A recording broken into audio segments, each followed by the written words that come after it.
Hello friends, Namaskaram. Welcome to the online education IS platform. I am Anjali Sisodia. Today we will discuss two schemes, that is Pradhan Mantri Rozgar Protsahan Yojana and Stand Up India scheme. These both schemes are very important from the exam point of view. In fact ये जो वाली जो scheme है इस पर तो last year question भी आया था, इसकी मिनिस्ट्री पूछी गई थी and stand up India scheme तो न्यूज़ में रहता ही है. Okay. So our first scheme is Pradhan Mantri Rozgar प्रोत्साहन योजना. तो उसी से आपको नेम से क्लियर हो रहा है कि ये रोजगार देगी. ठीक है, तो ये क्या करेगी, एम्प्लॉयमेंट प्रोवाइड कराएगी एंड सोशल सिक्योरिटी बेनिफिट्स देगी टू द वर्कर्स. ओके. अब इसके बेनिफिशरीज कौन कौन हो सकते हैं? जो भी आपके EPFO में रजिस्टर्ड हैं, ठीक है, can apply for availing benefits and all the establishments must have a valid LIN, that is labour identification number. तो इसमें आपको बस ये याद रखना है कि जो भी एस्टैब्लिशमेंट्स है वो EPFO पे रजिस्टर्ड होनी चाहिए फॉर द बेनिफिट्स अंडर प्रधानमंत्री रोजगार प्रोत्साहन योजना. नाउ इसके की फीचर्स क्या क्या हैं? सबसे पहली बात, ministry of labour and employment के अंदर आता है ये. ठीक है, स्मॉल और medium enterprises and micro businesses को अवेल करता है, इनको एनकरेज करता है कि ये इस प्रोजेक्ट से बेनिफिट उठा सकें. ठीक है, and under the scheme government is paying full employer's contribution of 12% towards employ provident fund and employees pension scheme both. सरकार आपको 12% तक का फुल एम्प्लॉय कॉन्ट्रीब्यूशन देगी for a period of 3 years in respect of new employees जो कि नए नए registered हुए हैं EPFO में 1 अप्रैल 2016 से लेकर एंड जिनकी सैलरी 15,000 पर मंथ होगी.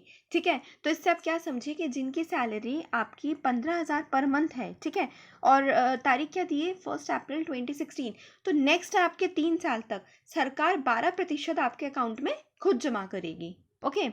नाउ ये जो इंटायर सिस्टम होगा ये पूरा ऑनलाइन होगा और आधार बेस्ड होगा. आपको आधार लिंक कराना होगा to avail the benefits under this scheme.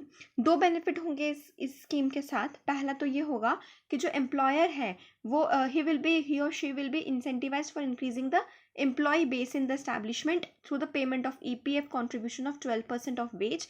ठीक है, देखो अभी तक क्या था कि जो ये 12% था ये पहले खुद एम्प्लॉय बॉर्न करता था. Okay, borne earlier otherwise would have been done by the employer and.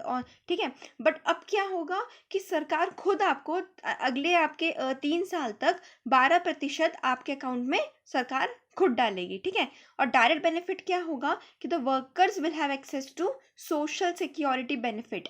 Social security benefit में क्या आ गया, आपका प्रोविडेंट फंड आ गया, pension and death link insurance आ गया. ठीक है, तो आपको ड्यूल बेनिफिट मिले. पहला कि 12% का कॉन्ट्रीब्यूशन मिला आपको EPFO अकाउंट में आपके. ठीक है, और दूसरा हुआ कि आपको सोशल सिक्योरिटी बेनिफिट के लिए आप एलिजिबल हो गए, जैसे कि आपका प्रोविडेंट फंड हुआ, pension and death linked insurance हुआ. राइट.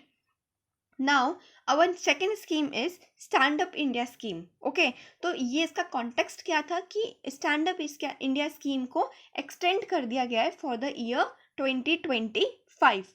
ओके, अब ऑब्जेक्टिव क्या है कि SC ST को देता है ये एंड वुमेन, तीनों में से कोई भी जो एंटरप्रेन्योर बनना चाहते हैं या सोच रहे हैं तो वो इस स्कीम का बेनिफिट लेके अपना एस्टैब्लिशमेंट ऑर्गेनाइज कर सकते हैं. ठीक है, अब इसके अंदर बेनिफिशियरीज क्या है कि उनकी जो एज होनी चाहिए वो 18 साल से ऊपर होने चाहिए. बिलो 18 ईयर्स आपको नहीं देगा. तो ये आपको याद रखना है कि पहला तो कि ये जो इसके अंदर जो लोन दिया जाता है वो SC ST और वुमेन को दिया जाता है और उनकी एज 18 ईयर्स ऑफ अबव होनी चाहिए. Right.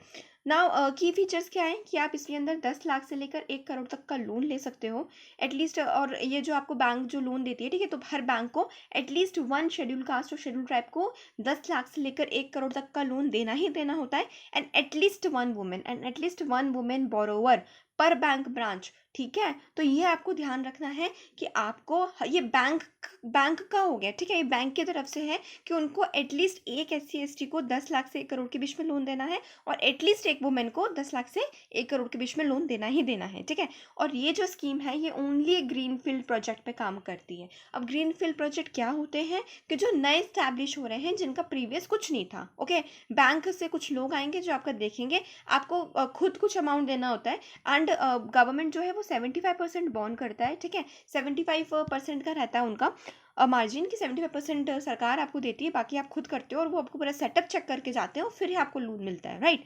And borrower should not, आप डिफॉल्टर लिस्ट में नहीं होना चाहिए बोरोवर को। अब देखो रेट ऑफ इंटरेस्ट क्या होता है, जो बैंक आपको लोन दे रही है तो उसका जो लोवेस्ट एप्लीकेबल रेट होगा वो ही इसके अंदर लगेगा। ऐसा नहीं है कि जो उनका नॉर्मल रेट है जिसपे वो दूसरे लोन दे रहे हैं उसी पे आपको देंगे, नो, क्योंकि ये स्कीम ही इस चीज़ के लिए है कि SC ST को ऊपर उठाना, वुमेन एंटरप्रेन्योर को एनकरेज करना वो ऊपर उठे, राइट।